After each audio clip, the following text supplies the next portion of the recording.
आपल्या कष्टाच्या पैशांना मिळवा विश्वासाचा आधार. विजन आधार नागरी सहकारी पतसंस्था मर्यादित पंढरपूर. संस्थापक चेअरमन सोहन रामधणी जयस्वाल आणि संस्थापक सचिव सूरज रामधणी जयस्वाल यांच्या संकल्पनेतून साकारलेली विश्वासाची आर्थिक संस्था. प्रथम महावर्धापन दिनानिमित्त खास आकर्षक योजना. FD वर तब्बल 12% व्याजदर. महिलांसाठी आकर्षक RD योजना. सोने तारण कर्ज, पिग्मी तारण कर्ज, पिग्मी ते FD, ऑटो कन्व्हर्ट योजना, दाबदुप्पट योजना आणि कमी वेळेत कर्ज सुविधा उपलब्ध.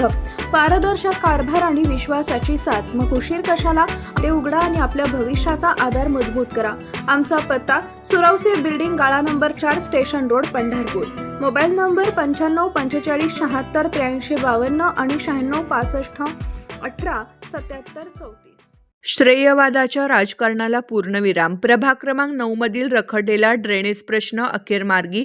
आमदार प्रशांत परिचारक यांच्या मार्गदर्शनाखाली सातत्यपूर्ण पाठपुरावा.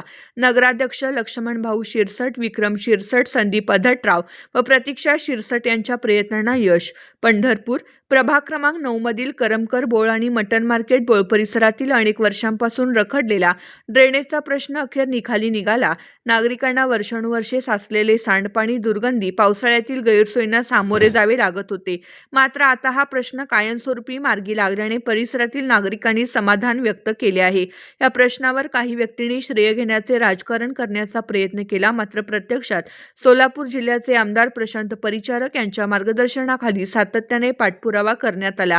त्याचबरोबर नगराध्यक्ष लक्ष्मणभाऊ शिरसट, नगरसेवक विक्रम शिरसट, नगरसेवक संदीप अधटराव, नगरसेविका प्रतीक्षा शिरसट यांनी प्रशासनाकडे वारंवार पाठपुरावा करून हा प्रश्न प्राधान्याने सोडवण्यासाठी प्रयत्न केले.